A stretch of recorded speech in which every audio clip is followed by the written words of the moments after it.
Hello students, welcome once again to my channel. इन दिनों पढ़ रहे हैं क्लास 9 का चैप्टर टिश्यूज, जिसका ऑलमोस्ट पार्ट हमने कवर कर लिया है।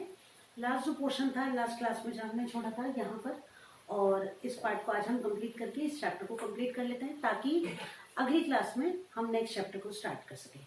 तो चलो आगे बढ़ते हैं। यहाँ तक का चैप्टर आपका तैयार हो गया होगा, आई होप, और क्लास आपके लिए यूजफुल रही होगी। आगे बढ़े। एनिमल टिश्यूज की बात आज की क्लास में हम करने वाले हैं। कोशिश ये करेंगे कि आज की क्लास में एनिमल टिश्यूज को हम कंप्लीट करें। ठीक है, चलिए। तो देखो, एनिमल टिश्यूज हमने लास्ट क्लास में पढ़ लिए थे। Epithelial tissue, connective tissue, muscular tissue, nervous tissue, these are the 4 types. यहाँ पर एपिथेलियल टिश्यू ये 4 तरह का: squamous, columnar, cuboidal and stratified. Connective tissue में blood, bone, cartilage, areolar connective tissue. Muscular tissue में स्मूथ, स्ट्रेटेड और cardiac muscular tissue. और nervous system में हम याद करेंगे structure of neuron. One by one इनको स्टडी करते हैं। First of all we will talk about epithelial tissue. ठीक है, तो अगर ये चार्ट बनाया हुआ नहीं है तो इसको तैयार कर लो फटाफट और आगे बढ़ते हैं चैप्टर को कंप्लीट करने के लिए। चलिए,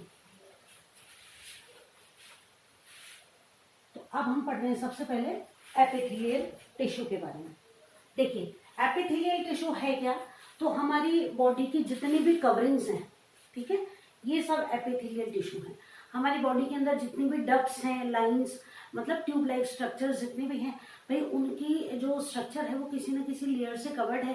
जैसे हमारी जो बॉडी है ये पूरी तरह किससे बनी हुई है? हमारी स्किन से कवर्ड है। कहीं पर भी कोई भी जगह ऐसी नहीं है जहां पर कि कोई इंटरनल ऑर्गन हम बाहर से देख सकते हैं। ठीक है ना। तो जैसे हम मुंह की ही बात करें, बकल कैविटी हमारी, तो इस पर भी एक लाइनिंग है। ठीक है, स्किन है हमारी, इतने सारे ट्यूबुलर स्ट्रक्चर हैं, हमारी एलिमेंट्री कैनाल है, डाइजेस्टिव सिस्टम में इतने सारे पाइप लाइक स्ट्रक्चर्स हैं। ये सभी क्या है? एपिथेलियल टिश्यू होते हैं। तो एपिथेलियल टिश्यू को अगर हम डिफाइन करें तो हम ये कह सकते हैं कि all the coverings and protective layers in any animal are epithelial tissue। Clear है? तो जितनी भी कवरिंग्स होंगी वो सभी क्या होंगी? एपिथेलियल टिश्यू के अंदर इंक्लूड होंगी। अब वन बाय वन इनके बारे में हम पढ़ना शुरू करें तो फर्स्ट ऑफ ऑल हम पढ़ते हैं स्क्वैमस एपिथेलियल टिश्यू के बारे में। देखो, स्क्वैमस एपिथेलियल टिश्यू जो होता है पतला, सिंगल लेयर्ड, ठीक है, और जहां पर भी चीजों का आदान प्रदान होना है, आदान प्रदान मतलब गिव एंड टेक जहां होना है, वहां पर स्क्वैमस एपिथेलियल टिश्यू पाया जाएगा। इसकी जो सेल्स होंगी, एक सिंगल लेयर्ड होगा, सेल्स होंगी अनियमित आकार की इस तरीके से। ठीक है, इस तरीके से होंगी इसकी जितनी भी सेल्स होंगी। और ये इसका स्ट्रक्चर अगर हम देखें तो न्यूक्लिएटेड सेल्स इसकी पाई जाती हैं, अनियमित आकार की सेल्स इसके अंदर मेनली पाई जाएंगी। ठीक है, ये इसका स्ट्रक्चर अगर हम देखें तो इस तरीके की सेल्स होंगी। अब इनका जो फंक्शन होगा वो हम कैसे पता कर सकते हैं? तो इनके फंक्शन के बारे में अगर हम बात करें तो देखो, जितनी भी लेयर्ड स्ट्रक्चर्स होंगे, है ना, जितनी भी लाइनिंग्स होंगी, जैसे कि कहाँ पाई जाएंगी? हमारी ब्लड वेसल्स की लाइनिंग। तो ब्लड वेसल, आर्टरीज, वेन्स हमें पता है, तो उनकी जो लाइनिंग होगी वो किसकी बनी होगी? वो बनी हुई होगी किसकी?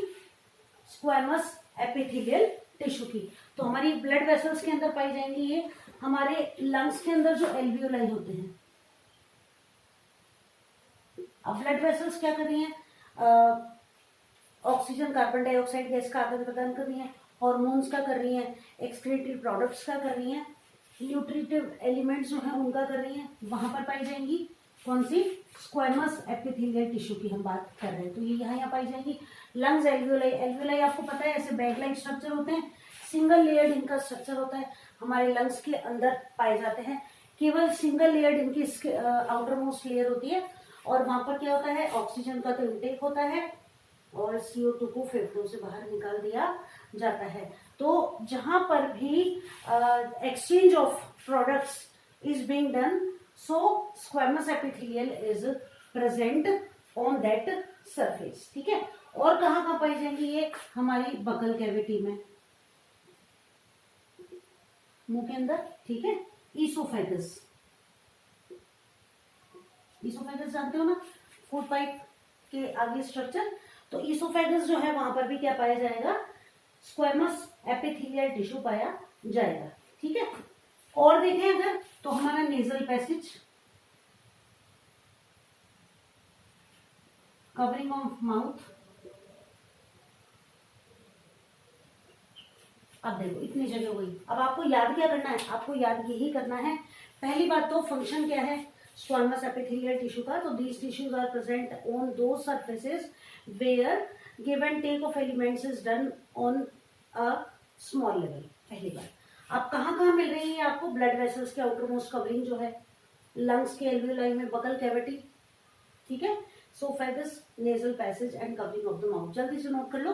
आगे बढ़ते हैं कॉल्यूमनर एपिथेलियल टिश्यू की तरफ, फटाफट नोट कर लो, आगे बढ़ते हैं।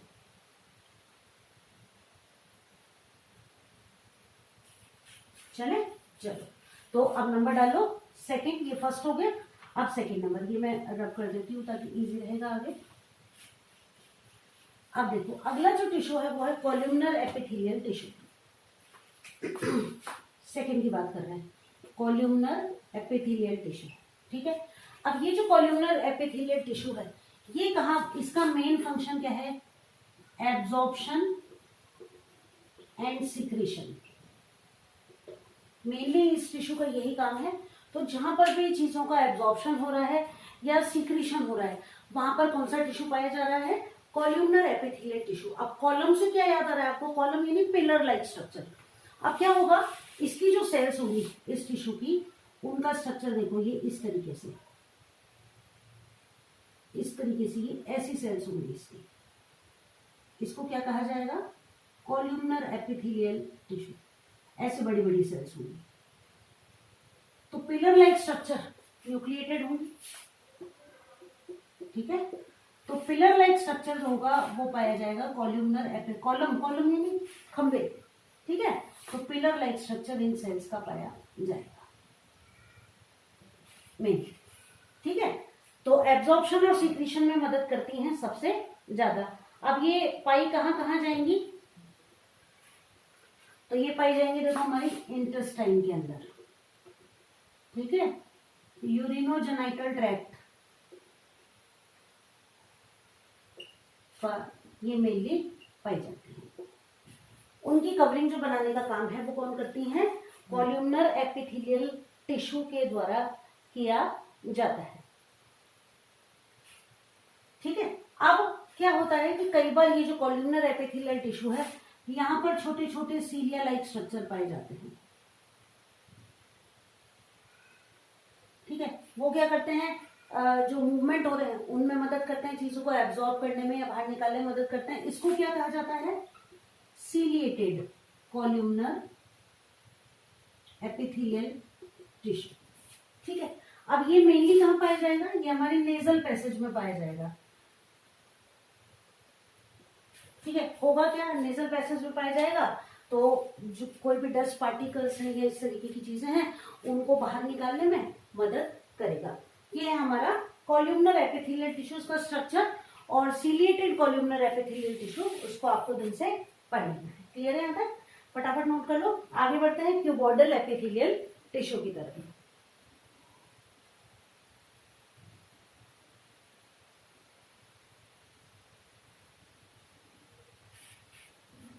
ठीक है।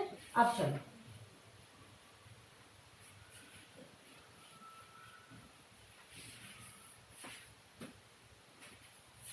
Third one is cuboidal epithelial tissue. Cuboidal से क्यूब, यानी इनकी जो सेल्स होंगी ना एक जैसे साइज की, लंबाई चौड़ाई ऊंचाई सभी सेल्स की बराबर होगी, इस तरीके की सेल्स होंगी। ये है क्यूबॉइडल एपिथेलियल टिश्यू। ये भी कहाँ पाया जाएगा, जहां पर एब्जॉर्प्शन हो रहा है,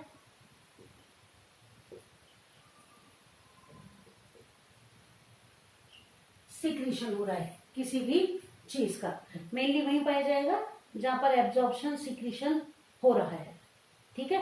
अब ये पाया कहाँ जाएगा, ये पाया जाएगा मेनली हमारी किडनी जो ट्रैक्ट है, किडनी ट्रैक्ट का क्या मतलब है कि किडनी ट्रैक्ट से मतलब ये है कि जहां पर किडनी से जुड़ी, तो किडनी जो है हमारी, उससे जो ट्यूब्यूल्स निकलती हैं, ठीक है, तो किडनी ट्यूब्यूल्स में मेनली ये पाया जाता है। कौन? Cuboidal epithelial tissue. Absorption secretion करने का काम इसका मेनली होता है, ठीक है बच्चों। तो इस तरीके से क्यूबॉइडल एपिथेलियल टिश्यू जो होता है, इसका काम है मेनली चीजों को इधर उधर ले जाना, आदान प्रदान करना। अब और कोई ऐसी जगह जहां पर ये पाया जा सके, तो हमारी जो सलाइवरी ग्लैंड्स होती हैं, उसके सिक्रीशंस को लाने और ले जाने का काम भी क्यूबॉइडल एपिथेलियल टिश्यू ही करता है। अब इस क्यूबॉइडल एपिथेलियल टिश्यू की एक खास बात और है कि ये जो टिश्यू होता है ना, ये क्या करता है, कई बार अंदर की तरफ मुड़कर और ऐसे, ये इस तरीके से होना चाहिए, लेकिन होता क्या है, ये ऐसे ग्लैंड लाइक स्ट्रक्चर बना लेता है, और इसको क्या कहा जाता है, ग्लैंडुलर टिश्यू। अब ये जो ग्लैंडुलर टिश्यू है, इसका काम क्या है, हॉर्मोन्स वगैरह सीक्रेट करना स्पेसिफिक, जो कि एक्सक्रीशन में, सिक्रीशन में और चीजों को आने जाने में मदद करते हैं। तो इनका मेन काम क्या है, कुछ स्पेसिफिक हॉर्मोन्स जो हैं उनको सीक्रेट करना, ताकि आसानी से पदार्थों का आदान प्रदान किया जा सके। ये है cuboidal epithelial tissue. Last one is stratified tissue. इसका क्या मतलब है, देखो स्ट्रैटिफाइड का मतलब ये है हमारी स्किन। अब हमारी जो स्किन होती है, आपको पता होगा, सिंगल लेयर नहीं है ना, हमारी जो स्किन होती है कई लेयर्स पाई जाती हैं इसकी। तो स्ट्रैटिफाइड ये स्क्वैमस एपिथेलियल टिश्यू होता है, लेकिन ये सिंगल लेयर्ड होता है, इसमें कई लेयर्स पाई जाती है। तो हमारी जो स्किन होती है, उसकी जो सेल्स होती हैं, उनको किसमें इंक्लूड किया जाता है, स्ट्रैटिफाइड एपिथेलियल टिश्यू के अंदर किया जाता है। अब ये क्यों होता है ऐसा, to prevent wear and tear. आप लोगों ने पढ़ रखा होगा कि हम जब हमारी स्किन से कोई काम करते हैं, है ना, तो कोई भी काम जब हम करते हैं, जैसे मैंने ऐसे भी किया, तो मेरी कुछ सेल्स जो है वो यहाँ रिमूव हो गई। तो हमारी स्किन लगातार वातावरण के संपर्क में रहती है, किसी सरफेस को टच करती रहती है लगातार। और आपने भी पढ़ा होगा कि जितनी भी डस्ट होती है हमारे चारों तरफ, उसका बहुत बड़ा पार्ट जो होता है वो हमारी डेड सेल्स ही होती है, ठीक है। तो ये वियर एंड टियर को रिमूव करने के लिए कई सारी लेयर होती है, एक लेयर हट जाती है तो दूसरी लेयर काम आ जाती है। इसीलिए हमारी स्किन जो है वो स्ट्रैटिफाइड एपिथेलियल टिश्यू के अंदर इंक्लूड की जाती है। वियरिंग और टियरिंग जो आसपास के वातावरण से होती रहती है, जैसे कहीं स्क्रैच ही लग गया हमको, है ना, कहीं रगड़ लग गई, तो ऐसा नहीं है कि सीधे ऑर्गन से बाहर निकल के आ जाते हैं, स्किन की दूसरी लेयर्स नीचे होती है, स्किन छिल जाती है, केवल ऐसा ही होता है। क्लियर है। तो पहला जो पार्ट था एपिथेलियल टिश्यू हमने कंप्लीट कर लिया। आगे बढ़ते हैं अगले पार्ट पर, जो कि है हमारा कनेक्टिव टिश्यू। क्लियर है बच्चों। तो चलो आगे बढ़ते हैं, इसको मिटाते हैं और आगे कनेक्टिव टिश्यू की तरफ बढ़ते हैं।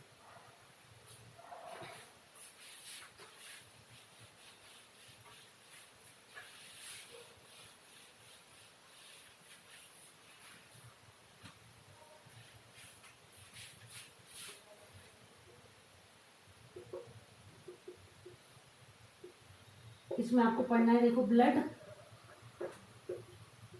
बोन, कार्टिलेज, मेनली तो ये पढ़ना है। एक आपको पढ़ना है एरियोलर टिश्यू, और एक इसमें आपको पढ़ना है बच्चों फैट ग्लोब्यूल्स। ये मेनली पढ़ते हैं। चलो तो वन बाय वन को पढ़ते हैं। फैट ग्लोब्यूल्स, और इसको आप कहते हैं एडिपोज टिश्यू भी कहते हैं इसको, ठीक है। तो वन बाय वन इनको पढ़ना स्टार्ट करते हैं। पहली बात तो कनेक्टिव टिश्यू है क्या। Connective tissue are the cells which join all the organs of any organism. यानी कि हमारी बॉडी के डिफरेंट पार्ट्स को, कनेक्टिव यानी जोड़ने वाला, तो हमारी बॉडी के डिफरेंट पार्ट्स को जोड़ने वाला जो सेल्युलर स्ट्रक्चर या टिश्यूज हैं, उनको क्या कहा जाता है, कनेक्टिव टिश्यू कहा जाता है। सबसे पहले हम बात करते हैं ब्लड की। वन बाय वन इनको पढ़ना स्टार्ट करते हैं। तो ब्लड को हम कहते हैं बच्चों, ब्लड को हम कहते हैं लिक्विड कनेक्टिव टिश्यू। ये आपका एक क्वेश्चन बन गया, लिक्विड कनेक्टिव टिश्यू, ये क्वेश्चन बन गया पहला। तो अब लिक्विड कनेक्टिव टिश्यू क्यों है, क्योंकि ब्लड जो है लिक्विड स्टेट में पाया जाता है, और हमारी बॉडी में लगातार सर्कुलेटरी सिस्टम के थ्रू घूमता घूमता घूमता रहता है, इसलिए इसको लिक्विड कनेक्टिव टिश्यू कहा जाता है। ठीक है, इसके स्ट्रक्चर की अगर हम बात करें तो जो ब्लड होता है इसके दो पार्ट होते हैं, एक लिक्विड पार्ट और एक सॉलिड पार्ट। लिक्विड पार्ट की बात करें तो वो होता है प्लाज्मा, और जो सॉलिड पार्ट होता है इस प्लाज्मा के अंदर इंक्लूडेड क्या क्या होते हैं, तो इसके अंदर होती है देखो बच्चों RBC, WBC and platelets. Clear है? चलो आगे बढ़े। तो प्लाज्मा जो होता है, ठीक है, प्लाज्मा के अंदर क्या क्या पाया जाता है, कुछ स्पेसिफिक प्रोटीन्स होती हैं मेनली प्लाज्मा में, कुछ मिनरल्स होते हैं मेनली जो पाए जाते हैं, ये प्लाज्मा के अंदर होता है, लिक्विड पार्ट होता है। इस प्लाज्मा के अंदर होती है आरबीसी, डब्ल्यूबीसी और प्लेटलेट्स। आरबीसी आपको पता है, आरबीसी जो है इनका मेन काम क्या है, तो आरबीसी का काम है टू ट्रांसपोर्ट ऑक्सीजन, है ना, पहला काम तो ये है। अगर आरबीसी नहीं होगी तो देखो आरबीसी अब ब्लड को ऑक्सीजन को ट्रांसपोर्ट कैसे करती है, तो आरबीसी जो है, ठीक है, रेड ब्लड कॉर्पस्कल्स, इनके अंदर क्या होता है, हीमोग्लोबिन पाया जाता है ना, और वो हीमोग्लोबिन ट्रांसपोर्ट करता है किसको, ऑक्सीजन को, to all parts of the body. WBC ये डिफेंस का काम करती है, आपको पता ही है कि बाहरी कोई भी कीटाणु जीवाणु हमारी बॉडी पर अटैक करता है तो डब्ल्यूबीसी उनको वहीं रोक देती हैं और बॉडी में एंटर नहीं करने देती हैं। प्लेटलेट्स का बच्चों एक ही काम है, दैट इज ब्लड क्लॉटिंग। ठीक है, प्लेटलेट्स आपने मेनली कहाँ सुना होगा, जिस व्यक्ति को डेंगू नामक बीमारी हो गई होगी, तो जब भी किसी व्यक्ति को डेंगू हो जाता है तो क्या होता है, उसके ब्लड काउंट के अंदर प्लेटलेट्स का जो नंबर है वो डाउन हो जाता है और उसको जल्दी से जल्दी प्लेटलेट्स प्रोवाइड करवाई जाती हैं। अगर ज़्यादा सीवियर रूप से ये प्लेटलेट्स कम हो जाती हैं तो उसकी तबीयत की रिकवरी के चांसेस कम हो जाते हैं। ठीक है, तो ये हमने पढ़ लिया liquid connective tissue that is blood. अब ब्लड का काम क्या क्या है, देखो पहली बात तो ऑक्सीजन और कार्बन डाइऑक्साइड गैस का ट्रांसपोर्ट करना, दूसरा हार्मोन्स को ट्रांसपोर्ट करना, क्योंकि हमें पता है कि हार्मोन्स जो होते हैं वो सीधे ही इनको लाने और ले जाने के लिए कोई स्पेसिफिक मैकेनिज्म नहीं होता है बॉडी में, इनको सीधे ही हमारे ब्लड में डाल दिया जाता है और ब्लड के थ्रू ही बॉडी के डिफरेंट पार्ट्स तक मूव करते हैं। तो पहला काम हो गया टू ट्रांसपोर्ट, लिख दूं, चलो नोट कर लो, to transport O2 and CO2, ऐसे समझ आओगे ना, ठीक है, टू ट्रांसपोर्ट हॉर्मोन्स, ठीक है, साथ ही साथ टू रेगुलेट बॉडी टेम्परेचर,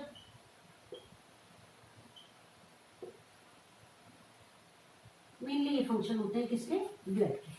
ठीक है, हॉर्मोन्स के अलावा कुछ स्पेसिफिक न्यूट्रिएंट्स हैं, है ना, एक्सक्रीटरी प्रोडक्ट्स हैं, उनको भी लाने और ले जाने का काम ब्लड कर लेता है। तो ये कंप्लीट हुआ हमारा ब्लड मेन पार्ट हो गया बच्चों, तैयार है, चले आगे बोन की तरफ बढ़ते हैं। बेटा दो, ठीक है, चलो अब देखो बोन्स जो है ये लिक्विड कनेक्टिव टिश्यू तो नहीं, ये हार्ड कनेक्टिव टिश्यू है। अब क्या हम अपने बॉडी के स्ट्रक्चर की एक फिगर बना सकते हैं अगर हमारे अंदर बोन्स ना हो तो? अगर हमारे अंदर बोन्स ना हो तो हम कैसे होंगे, एक मांस के टुकड़े की तरह कहीं भी पड़े होंगे, ना खड़े हो सकते हैं ना बैठ सकते हैं। तो हमारा जो स्ट्रक्चर है वो किस पर डिपेंड करता है, हमारी बोन्स पर डिपेंड करता है। बोन्स जो होती है इनके बनने के लिए मेन जो मिनरल्स चाहिए वो है कैल्शियम एंड फॉस्फोरस, पता ही है आपको, है ना। अब बोन्स जो होती हैं ये हमें एक स्पेसिफिक स्ट्रक्चर देती हैं, फिर और क्या करती हैं, हमारी बॉडी के कोमल पार्ट्स की सुरक्षा करती हैं। जैसे ब्रेन, ब्रेन जो है वो क्रेनियम के अंदर है, क्यों है, because it is a soft organ which can be damaged easily, है ना। हार्ट हमारे रिब केज के अंदर है, वाई, बिकॉज रिब केज जो है वो उसको मजबूती प्रदान करता है, कोई चोट लग भी जाए तो हार्ट तक वो चोट नहीं पहुंच पाती है। आगे बात समझ में, तो बोन जो बोन्स हैं ये पहली बात तो हमें एक स्पेसिफिक स्ट्रक्चर दे रही है, ठीक है, प्लस हमारे बॉडी के जो कोमल पार्ट्स हैं उनको सुरक्षा भी प्रदान करती हैं। पूरी बॉडी के अंदर बोन्स हैं फ्रॉम हेड टू टो, ठीक है, अलग अलग बोन्स हैं, टोटल कई सारी बोन्स होती हैं जो आपस में जुड़ी रहती हैं। अब ये जुड़ी हुई कैसे रहती हैं, ठीक है, तो इनके जुड़े रहने के लिए भी स्पेसिफिक स्ट्रक्चर होता है। ठीक है, अब आपको जो दो चीज इसमें याद करनी, आंसर क्वेश्चन यहाँ से नहीं बनेगा, क्वेश्चन बनेगा एक तो ये और एक बनेगा ये, यहाँ आपको कंफ्यूज किया जाएगा, दोनों में से एक क्वेश्चन जरूर पूछा जाएगा। अब लिगामेंट क्या होते हैं, तो देखो बोन्स जो होती है ना, ये एक ही बोन नहीं है, सिर्फ एक स्पेसिफिक स्ट्रक्चर नहीं है, अलग अलग बोन्स जुड़ी है, 206 हड्डियां हैं, है ना। तो जैसे ये उंगली भी है, तो एक बोन ये है, फिर ये है और फिर ये है, अलग अलग बोन्स जुड़ी हुई रहती हैं। अब लिगामेंट जो होती हैं, तो लिगामेंट किसको जोड़ता है? Two bones are connected by ligament. Ligament जो है वो जो बोन्स के बीच का पार्ट जो कि दो हड्डियों को जोड़ने का काम करता है। टेंडन्स क्या होती हैं? Bones are joint to muscles by tendons. छोटे छोटे फाइबर्स होते हैं ना, फाइबर का एक स्ट्रक्चर होता है जो कि बोन्स को मसल से जोड़ता है। भाई बोन्स के ऊपर क्या है? मसल्स ही तो है, तो ऐसे रखी हुई थोड़ी है। मसल्स को हम खींचेंगे ना तो छोटे छोटे धागे से टूटते हुए दिखाई देते हैं। मसल्स जो होती है बोन से चिपकी हुई रहती हैं, तो वो किससे चिपकी हुई रहती हैं? इन टेंडन्स की मदद से। ये फाइबर लाइक स्ट्रक्चर होता है जो बोन्स को किससे जोड़ता है? मसल से जोड़ता है। ये क्वेश्चन आपके एग्जाम में पूछा जाता है। व्हाट इज द डिफरेंस पूछ लिया जाएगा, या फिलअप में पूछ लिया जाएगा कि दो बोन्स आर कनेक्टेड बाय, और लिगामेंट और टेंडन्स में थोड़ा कंफ्यूजन हो जाता है। ठीक है, तो ये हो गया। इसके बाद आता है कार्टिलेज। कार्टिलेज जो होता है, इसको हम ये कह सकते हैं कि ये बोन जैसा स्ट्रक्चर है। बोन जैसा मतलब ये बोन जितना कठोर नहीं होता, लेकिन फिर भी हमारे बॉडी के अंदर कई जो हड्डियां होती हैं उनके बीच में कार्टिलेज पाई जाती है। ठीक है, ये जो हमारा विंड पाइप है, यहाँ पर कार्टिलेजिनस रिंग्स पाई जाती हैं जो उसको पिचकने नहीं देती हैं। हमारा ईयर लोब, इसको हम इजीली मोड़ सकते हैं, यहाँ पाई जाती हैं। और नोज के टिप पर यहाँ पर भी कार्टिलेजिनस बोन्स पाई जाती हैं। ठीक है, फिर है बच्चों एरियोलर टिश्यू। एरियोलर टिश्यू जो होता है ये हमारे स्किन के नीचे पाया जाता है। ठीक है, अब स्किन के नीचे जो एरियोलर टिश्यू पाया जाता है, इसका काम क्या है? जो हमारे ऑर्गन्स है ना, उनको स्पेसिफिक शेप देना, या फिर हम ये कह सकते हैं कि जो हमारे टिश्यूज हैं, एरियोलर टिश्यू जो है, तो एरियोलर टिश्यू जो होता है ये हमारे रिपेयरिंग में है ना, बॉडी की जो रिपेयरिंग होती है मेनली, उनको रिपेयरिंग करना, और इंटरनल ऑर्गन्स जो हैं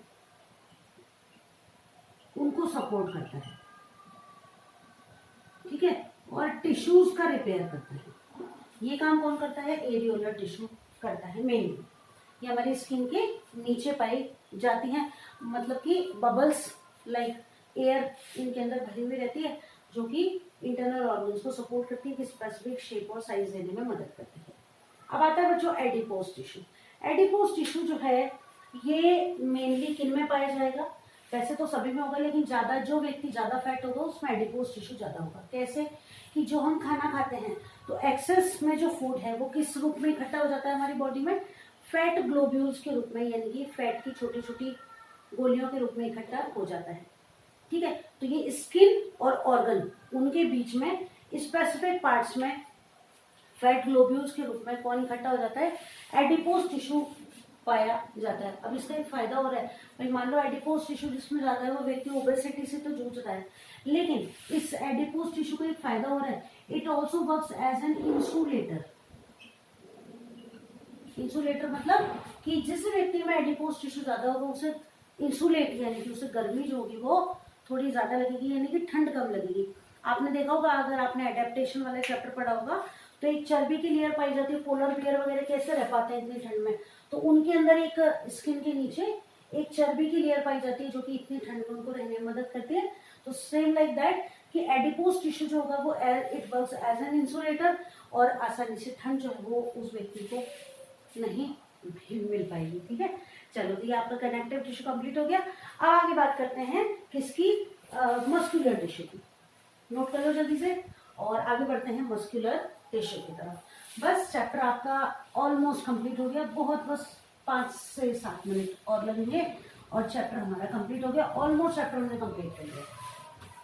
तो आगे आ जाए हम मस्कुलर टिश्यू पर। थर्ड,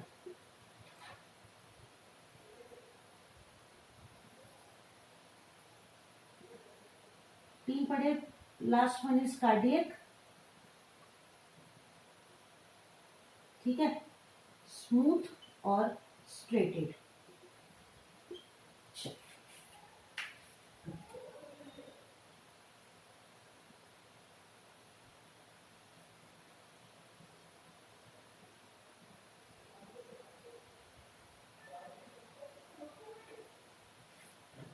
चलो बात करते हैं स्मूथ। न्यूक्लिएटेड सेल्स होंगी,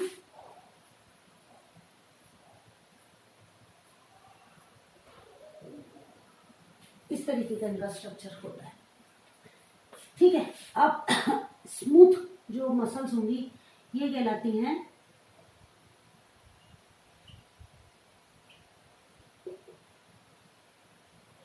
इनवॉलेंटरी मसल्स। इनवॉलेंटरी मसल्स क्यों कहलाती हैं? हमारी बॉडी के अंदर जितने भी ऐसे काम होने हैं जो कि हमारी इच्छा से नहीं होते हैं, जैसे पलक का झपकना, खाने का इंटेस्टाइन के अंदर आगे बढ़ना, है ना, और पेरिस्टाल्टिक मूवमेंट्स होना इंटेस्टाइन के अंदर, खाने का आगे जाना। जैसे हम सो जाते हैं तो भी हम ब्रीदिंग ले रहे हैं, है ना, सांस लेते रहते हैं, और जितने भी फंक्शन से बॉडी के अंदर चलते रहते हैं, ब्रीदिंग होती रहती है, डाइजेशन होता रहता है, एक्सक्रीटरी जो प्रोडक्ट्स हैं वो बनते रहते हैं, यानी बॉडी ऑर्गन्स हमारे सोने के बाद भी लगातार काम करते रहते हैं। पलक झपक रही है, हम सांस ले रहे हैं, तो इन चीज़ों को हमें याद नहीं रखना पड़ता है, काम अपने आप हो रहे हैं। और ये जो काम अपने आप हो रहे हैं ये किसकी वजह से है? स्मूथ या स्मूथ मस्कुलर टिश्यू की मदद से। अब ये न्यूक्लिएटेड सेल्स होंगी, इनके अंदर कोई किसी तरह की संरचना नहीं पाई जाएगी, सिंपल सेल्स होंगी जिनके अंदर न्यूक्लियस पाया जाएगा। पाई कहाँ कहाँ जाएंगी? आइरिस ऑफ द आई, ठीक है, इंटेस्टाइन के अंदर पाई जाएंगी मेनली। तो जहां जहां पर भी इनवॉलेंटरी एक्शंस हो रहे हैं वहां पर क्या पाई जाएंगी? स्मूथ मस्कुलर टिश्यू पाया जाएगा। ठीक है, लंग्स के अंदर पाई जाएगी, हमारा यूरिनोजेनाइटल ट्रैक्ट जो है वहां पर ये पाई जाती है, स्मूथ या इनवॉलेंटरी मसल। ठीक, अब आ जाते हैं स्ट्रेटेड। अब इनको स्ट्रेटेड क्यों कहा जाता है, उसके पीछे स्ट्रक्चर है कि ये इस तरीके से होती है, जगह जगह पर ऐसे बेंड्स पाए जाते हैं, तो इनको कहते हैं रेखित। रेखित, स्ट्रेटेड यानी रेखित। इस तरीके का स्ट्रक्चर इनका पाया जाता है, और ये रहा इनका न्यूक्लियस। ये न्यूक्लियस है बच्चों, ठीक है, इसलिए इनको क्या कहा जाता है? स्ट्रेटेड मसल्स कहा जाता है। अब इनको स्ट्रेटेड आप कहोगे, प्लस क्या कहोगे? Voluntary muscles. ठीक है, स्ट्रेटेड या वॉलेंटरी मसल। वॉलेंटरी मसल से समझ गए? ऐच्छिक पेशियां। ऐच्छिक मतलब जो हमारी इच्छा से काम करेंगी। मेरी इच्छा है, हाथ मैंने उठाया तो ये मसल्स मूव कर रही है मेरी इच्छा के अकॉर्डिंग। तो हम जितने भी काम अपनी इच्छा से कर रहे हैं, चल रहे हैं, फिर रहे हैं, लेट रहे हैं, बैठ रहे हैं, खाना खा रहे हैं, लिख रहे हैं, पढ़ रहे हैं, ठीक है, सिर को घुमा पा रहे हैं, एक्सरसाइज कर पा रहे हैं, योगा कर पा रहे हैं, तो जो भी मूवमेंट्स हमारी बॉडी में हमारी इच्छा से हो रहे हैं वो सब स्ट्रेटेड मसल्स की वजह से, जो कि वॉलेंटरी मसल्स भी कहलाती हैं। तो वॉलेंटरी इनवॉलेंटरी में अंतर आपसे पूछा जा सकता है कि हमारी बॉडी के सभी पार्ट्स में पाई जाएंगी, पैरों में, हाथों में, कमर में, गर्दन में, सभी। कार्डियक मसल्स, कार्डियक मसल जो है इनकी जगह आपको याद करने की जरूरत है ही नहीं, क्योंकि ये बॉडी में केवल एक ही जगह पाई जाएंगी। कहाँ पर? हमारे हार्ट में पाई जाएंगी। अब ये जो मसल्स होती हैं बच्चों, ये क्या होती हैं? केवल और केवल हमारे हार्ट में पाई जाएंगी। इनके स्ट्रक्चर आपस में जुड़ी होती है ये इस तरीके से।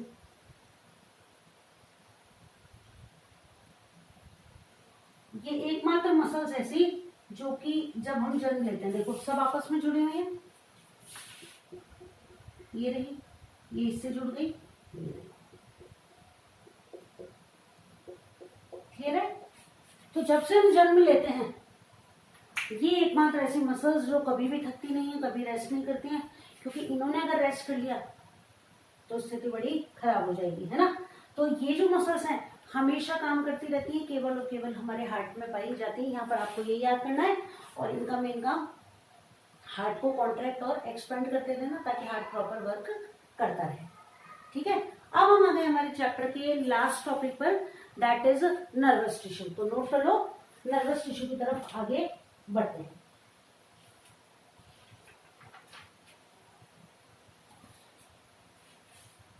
चले, चल आ जाओ नर्वस टिश्यू की तरफ।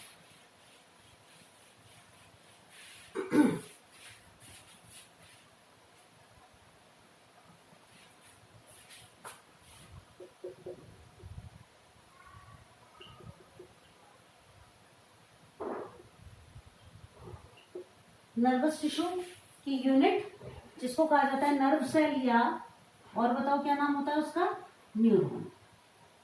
ये न्यूरॉन का स्ट्रक्चर आपने 8th क्लास में भी पढ़ा होगा।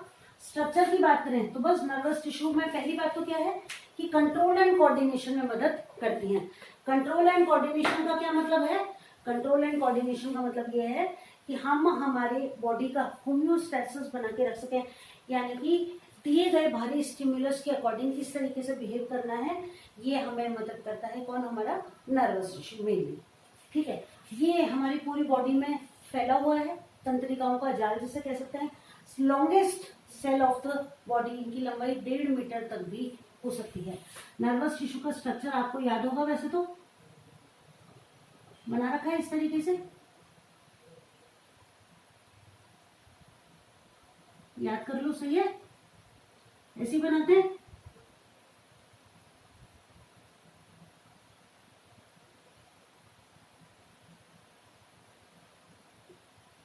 ये देखो, सही है, इनके नाम लिखें।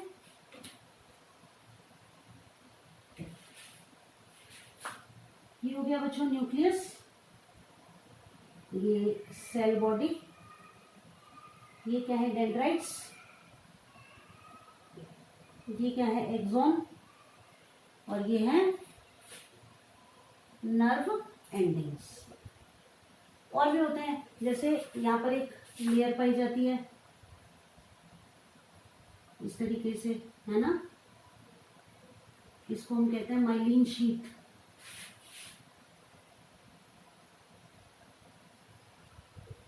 और ये जो नोड है यहाँ पर, इनको कहा जाता है नोड्स ऑफ रेनवियर।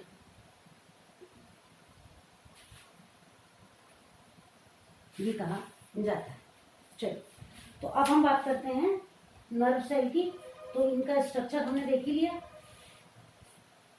होता क्या है कि कोई भी स्टिमुलस, जैसे कि मान लो पिंच उठ गई, चोट लग गई, जहां पर भी स्किन में चोट लगी है, वहां से ये डेंड्राइट्स सूचना को लेंगे, आगे ट्रांसफर करेंगे नर्व एंडिंग के जस्ट बाद में एक दूसरी नर्व सेल है, इसी तरह यहाँ से सूचना वहां चली जाएगी, और इस तरह होते होते लास्ट में कहाँ पहुंच जाएगी? हमारे ब्रेन तक। और फिर ब्रेन हमें ये कहेगा कि अब उस सिचुएशन के अकॉर्डिंग हमें कैसे बिहेव करना है। जैसे कि गर्म भगोनी को हमने छू लिया, तो ब्रेन हमें बताएगा कि अब यहाँ से हमको अपना हाथ हटा लेना है, और हम जल्दी से अपना हाथ हटा लेते हैं। अब भले ही इतना लंबा स्ट्रक्चर है, पूरी बॉडी से घूमकर जा रहा है, लेकिन फिर भी क्विक डिसीजन होता है, मतलब बहुत विद इन सेकेंड्स के भी बहुत छोटे पार्ट के अंदर ये काम हो जाता है। तो इसके स्ट्रक्चर में न्यूक्लियस है, अंदर साइटोप्लाज्म भरा हुआ है, सेल बॉडी है, डेंड्राइट्स हैं, एक्सॉन है, ये नर्व एंडिंग्स हैं। ये इसका स्ट्रक्चर हो गया। बॉडी का कंट्रोल और कोऑर्डिनेशन बनाए रखने का काम है हमारी नर्व सेल का।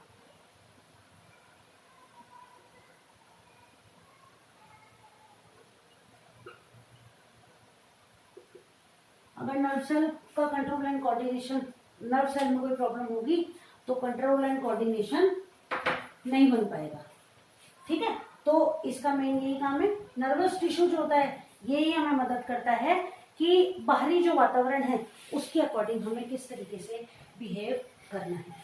तो ये लो बच्चों कंप्लीट करनी है। जैसे कि मैंने आपको प्रॉमिस किया था कि अगली क्लास में हम एनिमल टिश्यू को कंप्लीट कर लेंगे। अगली क्लास के अंदर कोई ऐसा चैप्टर जो आपको पहले पढ़ना हो तो वो मुझे मैसेज कर देना, नहीं तो अगली क्लास में हम नया चैप्टर स्टार्ट कर देंगे। आई होप चैप्टर आपने पढ़ा होगा, आपको यूजफुल लगा होगा। एक छोटा सा काम जो आप करोगे, क्लास को ज़्यादा से ज़्यादा शेयर करोगे ताकि मुझे भी मोटिवेशन मिलता रहे और आप लोगों का भी फायदा हो कि पढ़कर आपको चैप्टर अच्छे से याद हो सके। ठीक है बच्चों, तो जल्दी मिलते हैं अगली क्लास में। तब तक इस चैप्टर को अच्छे से प्रिपेयर कर लो और तैयार हो ही जाएगा, याद हो गया होगा अच्छे से। ये वाला जो पार्ट है ये और तैयार कर लो। इंपॉर्टेंट क्वेश्चन जो बताए हैं उनका ध्यान रखना। जल्दी मिलते हैं अगली क्लास में। बाय।